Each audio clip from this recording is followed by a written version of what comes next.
moves through the death and decay of the void. He doesn't remember his name. Everything's a blur. He feels pain in his stomach, in his arms, in his veins. He needs to find one of those flowers. The nectar, the sweet serum that gives strength. Strength for what? He remembers. The killers. Experimenting on them. Why? Why was he experimenting on them? He doesn't remember. He caused a lot of suffering, but he doesn't feel remorse. He doesn't even know if he should feel remorse. He doesn't feel anything but an ache in the pit of his stomach for power.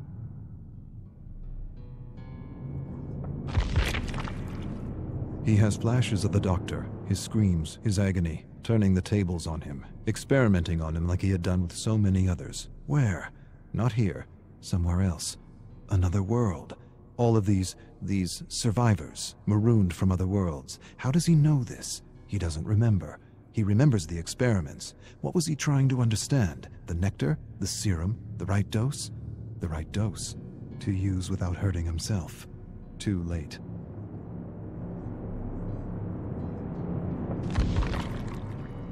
He feels the hunger. Not for food or drink, not for talk or fun. For a flower, a single flower, for serum. He knows the entity is watching him. He knows it, feels it inside his bones. He doesn't want to be snatched for another trial, to suffer or cause suffering. And to what end? The great horrible mystery of it all. He wants to understand this place. He does. But he senses that to know, to really know, would drive him mad. Madness, that's what this place is. The embodiment of madness. He doesn't want to be pulled into another trial. He wants to return home. He must return home. That's why he was studying the serum. It gave him insight. Insight to what? He doesn't remember.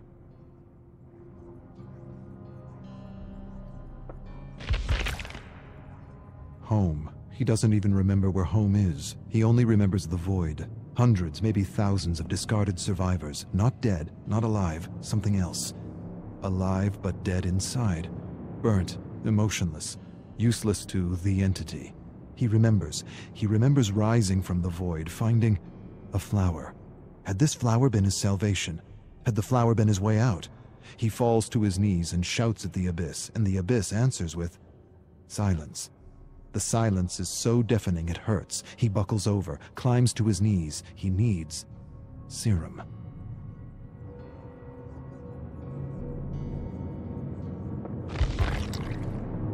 He's lost. He doesn't know where he is. He sees things like tentacles reaching out for him from the fog, and he knows they're not real. None of it is. He's losing his mind if he hasn't lost it already. His eyes play tricks on him. He sees giant, nameless creatures looming over him. Doesn't matter. They're not real. None of it is. His hunger confuses him, oppresses him.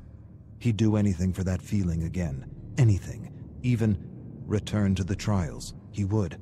He'd rip survivors and killers apart, limb from limb, for that feeling again. He begins to mumble words. A promise. One flower, and I will do anything.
Claudette is 7 years old and feels alone, very alone. Yes, her parents love her. Yes, they want the world for her, but the world doesn't want her. Or at least that's what Claudette believes. She just wants to fit in. Fit in at school, fit in with her cousins, fit in with her teammates on the soccer pitch. But fitting in isn't as simple as being like others. She's different, and she knows it. She feels slow, unresponsive, not quick enough to understand her teacher or keep up with her class. The librarian calls her addle-minded. When she talks, she stutters. Sometimes she loses her breath and has trouble recognizing when she's talking too loudly. But most of all, her teacher embarrasses her. Says she's in the clouds, always in the clouds. Get out of the clouds, Claudette.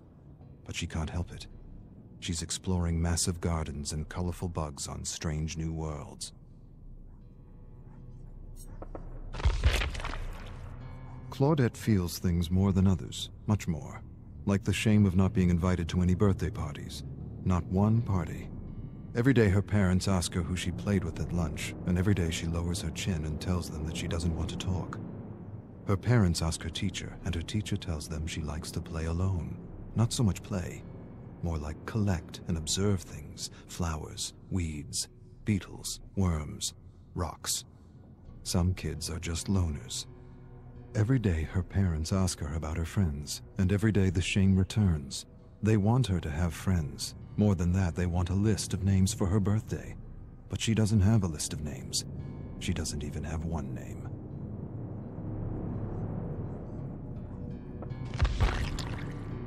Claudette observes a beetle while her classmates chase one another around the playground. She wants to play, but no one wants to be around her. She doesn't want to think about it. Thinking about it hurts. Thinking about it reminds her she will disappoint her mother again. Her mother just wants her to have a friend, but making a friend isn't easy, not for Claudette. And she wishes more than anything that it was as easy for her as it was for others. She wishes she had a friend to make her parents worry less.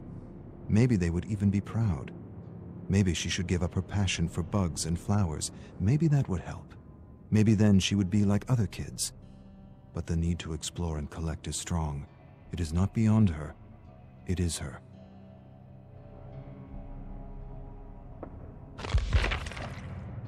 Claudette loves to collect things, and she knows this is why many call her weird. Her father tells her she's perfect the way she is. He tells her a man named Darwin used to collect bugs and plants too. He had a big imagination like her. He often mused on ideas and theories, and boy did he come up with a whopper of a theory.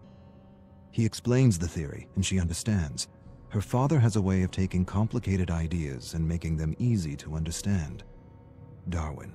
Claudette likes the name. She smiles, stares at her favorite blue and green beetle, and names him Darwin.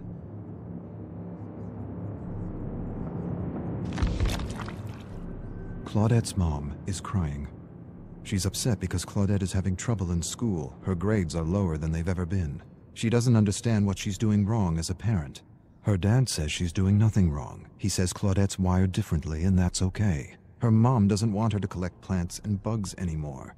Her dad says that's the best part of her, and he doesn't need a child who fits some bell curve. More than this, he defends her. He tells her mother that the greatest treasures gifted to the world were from those who didn't conform, who weren't normal, who didn't fit some outdated bell curve. Tolstoy, Tesla, Einstein, Shakespeare. Her mother doesn't care. A sudden cry escapes her lips. I don't want her to repeat the year.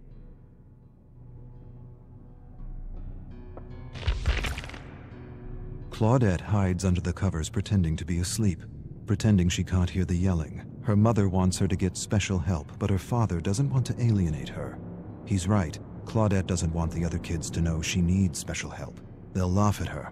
She'll figure things out. She promises she will. Her new substitute teacher, Mrs. Cahill, is helping her. A lot more than the other teacher who always said she was in the clouds. Her father says stress is the worst thing for a child's developing brain. Leave her be. Let her grow at her own pace. Stress shrinks the brain, destroys confidence, kills creativity. He doesn't want her studying at lunchtime. Lunchtime is for real growth, authentic growth. Growth unhindered by the pressure of tests and the fear of making mistakes.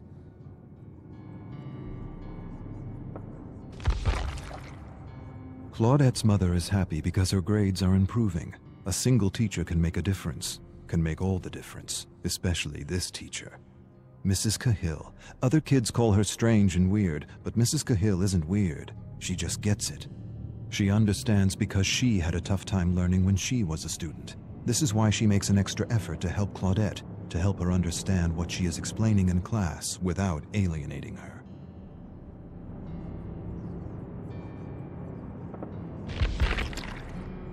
Claudette is happy because her new teacher is helping her, really helping her. She's learning new things every day. More than facts and vocabulary, she's learning how to learn, or rather, she's learning how she learns, and that is the key. But her teacher is doing something else. Her teacher is talking to her. She's talking to her about her issue, and how her issue is really a blessing in disguise if she can just learn how to succeed in a system that favors one type of smart at the expense of all the others. A system that frowns on taking chances or making mistakes, when making mistakes and taking chances is what is needed for learning, for true learning. Her teacher tells her that she has passion, and passion is everything.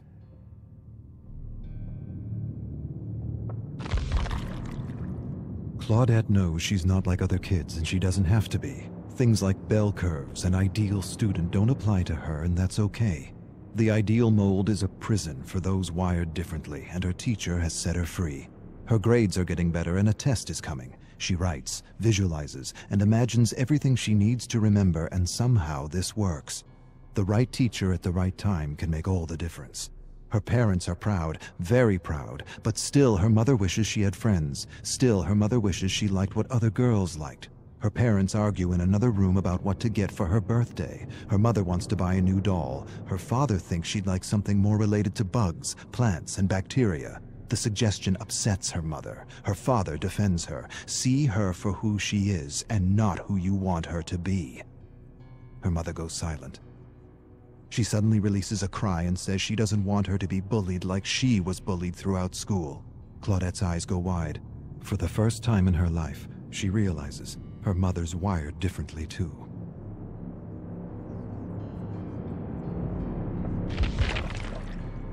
Claudette will be 8 years old tomorrow. She should be eager. She should be excited. She should be counting the hours, minutes, seconds. Instead, she is none of these. She dreads the moment she will have to open her gift. Every year it's the same. Dolls, crafts, jewelry. Nothing that means anything to her. Maybe this year she'll smile and pretend she didn't want a magnifying glass, or a collection of stones, or a set of books on botany. Maybe, to make things easier, she'll pretend. Maybe that'll make her mother less scared for her. Seeing her happy about her grades felt good. Real good.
Evan is 14 years old, and he knows something his father doesn't. The thought thrills him, amazes him, scares him.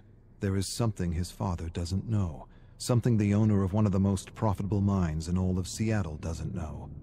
His father manages his workers with an iron fist. No, not an iron fist, brass knuckles. He calls them maggots, groveling maggots. He's about to discover he's wrong. They're more than maggots, much more. They're men. And men working together can bring change. One of these men is inspiring others to take their lives back.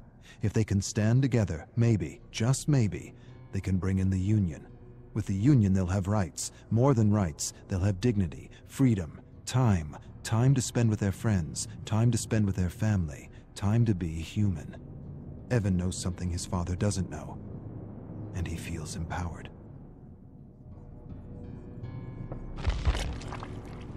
Evan's father thrusts him to the ground, calls him weak, tells him he's got to stop being so nice to the maggots, stop talking to them, stop helping them, keep them in line, break them, let them know who's boss. If you give them an inch, they'll take a yard. They're just using you. Evan knows better than to say anything. His father punched and broke his jaw last year when he showed weakness. This year, he'd rather not sip dinner through a straw. This year, he holds back, bites his tongue. He wants to tell his father about the union, but doesn't. He feels ashamed, torn between his loyalty for his father and his friends. Bob, Tom, Jim, they deserve more.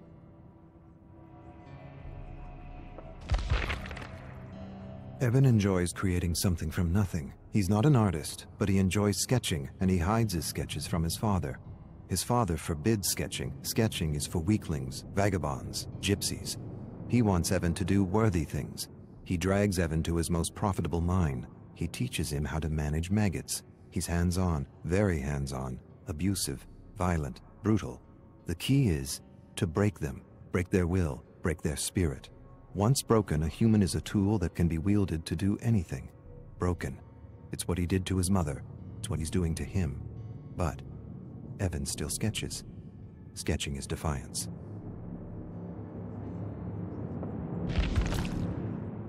Evan watches his father yell at one of his workers. He's sick. He wants to leave, but he's not allowed. He leaves. He loses his job.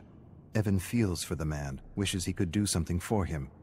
He wants to tell him things are going to change. The union is coming. The union is coming, and with it a good wage and fair working hours. But the man's lungs are black and his stomach is rot. Too much stress, too much acid, not enough sleep. He collapses. His father doesn't care, kicks him in the gut. Tells Evan to drag him out of the mine. Evan drags him out. For a moment, he feels disgusted at the man's weakness and wants to put this maggot out of its misery. He's becoming his father, and he's not sure if that's a bad thing.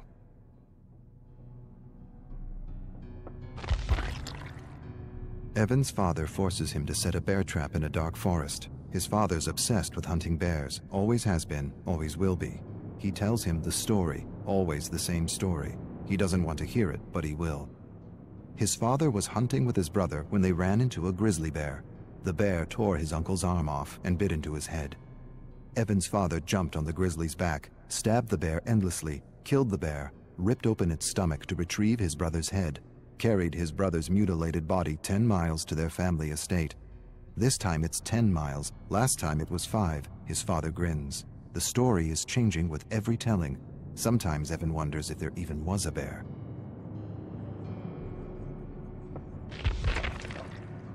Evan's inspired in a way he's never been before. Furiously, he sketches his father in a bear suit killing his uncle. He never met his uncle, but he's seen pictures. His uncle was a philanthropist, a bleeding heart, disloyal. He would have run the business into the ground with proper wages and all that socialist crap. That's why he had to go. Evan doesn't have proof, but he knows. Deep down he knows his father murdered his uncle, tied him up, left him for a bear. There was no knife, no fight, no honor, just a terrible death for a disloyal worm. Evan suspects all this, and yet he doesn't feel disgusted or ashamed. He feels something else. Something he's trying not to feel.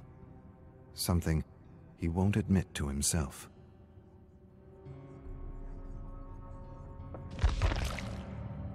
Evan looms over his father's bed and watches him sleep. He hates and loves him at the same time. Sometimes he wonders what his life would be like without him. He owes him so much, and yet he's miserable and alone. He raises a massive gray stone and holds it there for a long minute that feels like forever. He could be free. Truly free. But he can't. Not like this. He could free himself in other ways. Accidents happen. Hunting accidents. Mining accidents. He could lure him into the bowels of the mine and ignite a stick of dynamite. No way he'd survive. But despite it all, Evan can't do it. His love is bigger than his hate. He owes him too much.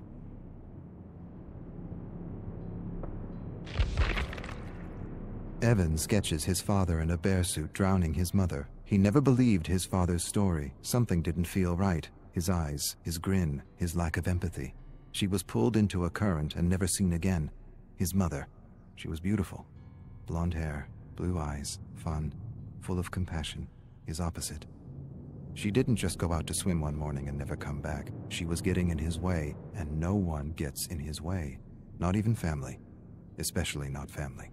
Obedience or death. Evan's tired of obedience. Yes, he's loyal to his father, but he's also loyal to his friends. They talk to him, encourage him, think he's a great artist. He has friends. He's never really had a friend. His father wouldn't allow it. Waste of time. They're using you.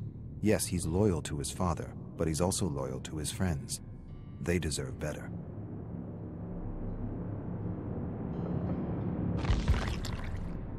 Evan's father stares at him across the dinner table. He knows. Maybe he doesn't know, but he senses something's amiss. He has that look in his eye, that look that tells Evan he's in for it. He chews on a fatty piece of rabbit and hopes his father doesn't say anything. He should have known better than to keep something from him. His father knows. He always knows. Last year, Evan lost his cool on a man who said something about his mother. He almost beat the man to death with a 2x4 while his father watched and laughed. The authorities pulled Evan away. He smiled at Evan and knew what he wouldn't admit to himself. He enjoyed beating on that man, not because of the insult, not because he felt threatened, but because he felt powerful. His father smiled. Apple doesn't fall far from the tree, eh?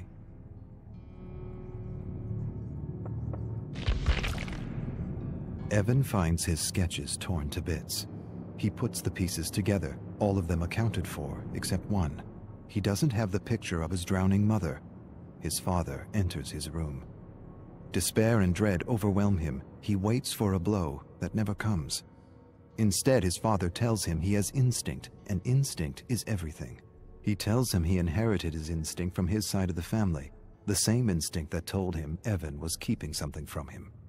Don't pretend. I know. A few of your maggot friends sold you out for a few dollars. Evan starts but doesn't say anything. Can't say anything. The words are caught in his throat. He apologizes. His father says nothing, walks away. Evan follows him to his bedroom where he sees the picture of his dying mother, framed above the bed. His father tells Evan he will learn a lesson tomorrow, one he hopes he understands. Evan stares at his father and feels hate. Hate for the maggots who betrayed him, and for his father, respect. No, not respect.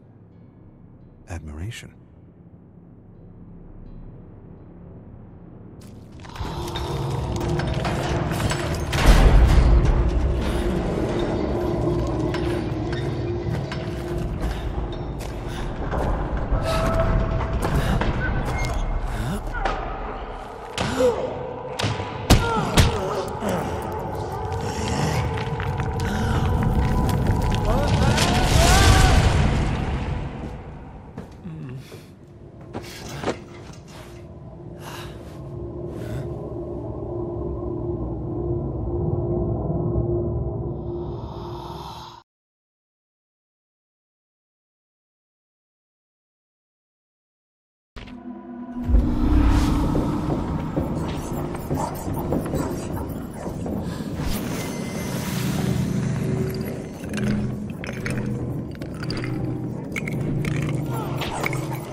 Arcus 1.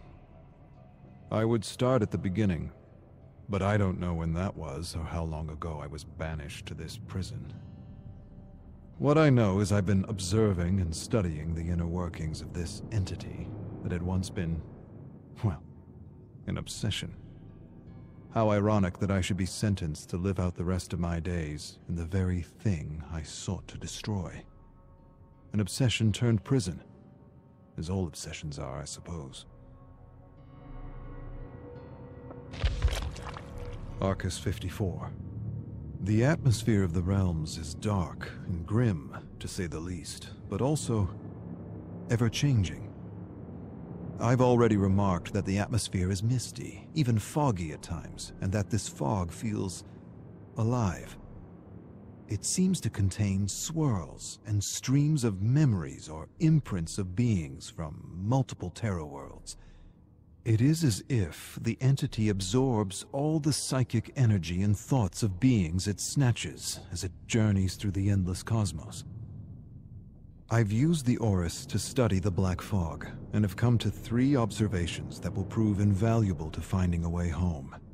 First, the fog is rich in auric particles, leading me to believe this dimension is more conscious than it is material. Second, I should be able to manifest anything I'm able to pull from rifts in the fog, using techniques passed down from my family. Third, the entity is far more ancient than we ever suspected back home, and most of our theories and conjectures were wrong. The rich presence of auric particles in cells suggest it is one of the original ones, and ancient. Arcus, 142. The entity is the cosmic embodiment of evil. Back home, we witnessed how its very presence turns worlds inside out. How it seems to remove or extinguish any sense of empathy or compassion within communities. How it brings people to the brink of madness and, well, pushes them in. Now I understand. It does all this in order to rip victims from their lives and have them play out an endless trial of terror that it presumably needs for its own survival. And there, perhaps, lies the key to its destruction, if an ancient can be destroyed at all. End the trials. Destroy its ability to sap dark nectar from victims like a cruel parasite feeding from a flower. At least the Archives affords me a better understanding of the entity, why it moves from universe to universe, picking victims off and devouring worlds as though at a cosmic buffet. What I have yet to conclude is whether it is attracted to worlds that are brimming with darkness and madness, or if it is in fact the catalyst of such darkness and madness.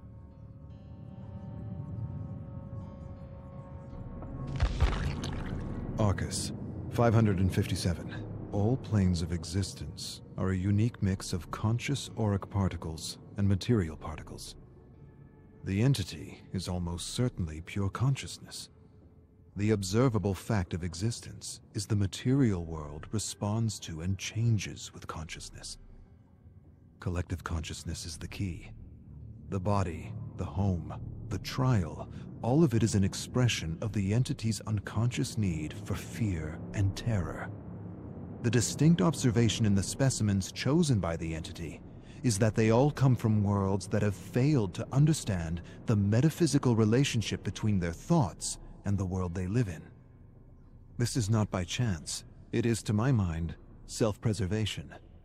Victims who know this truth and have honed their ability to manifest could be poisonous to the entity.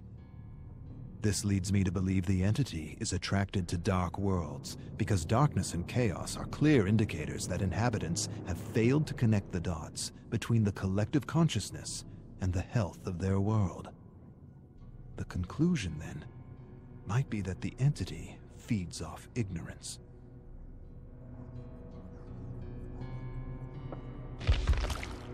Arcus, 731.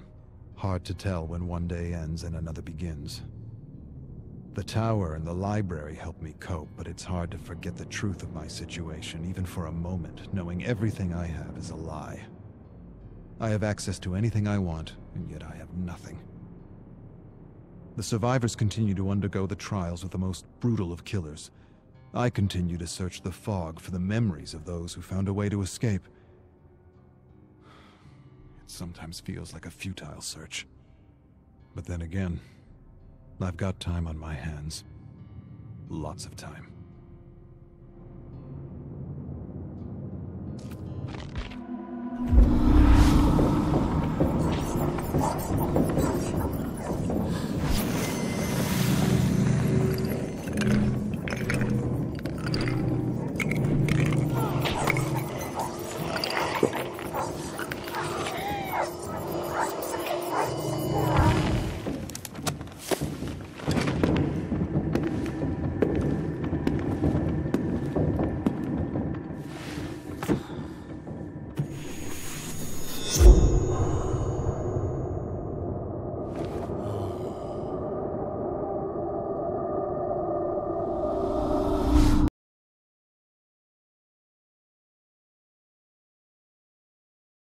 Arcus, 1513.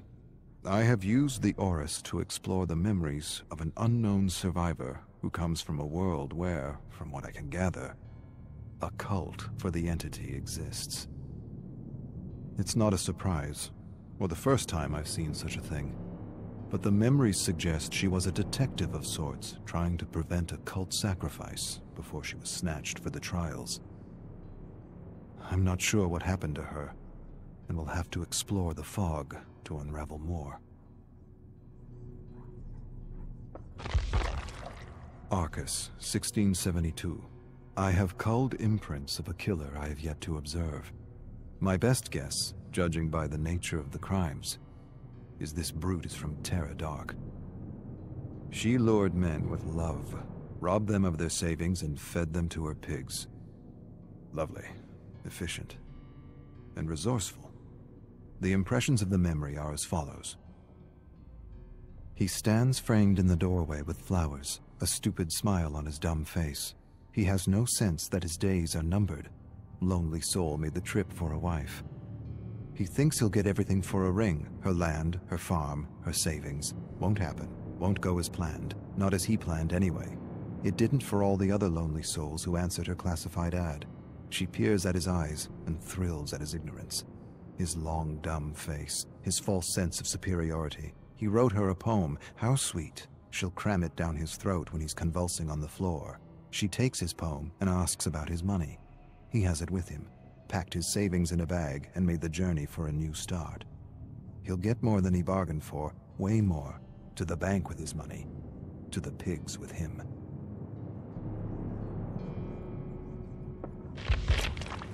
Arcus, 4902. Life is not life in this prison, and death is not an escape. It is merely the start of a new trial, and most survivors are aware they are caught in something they will never understand.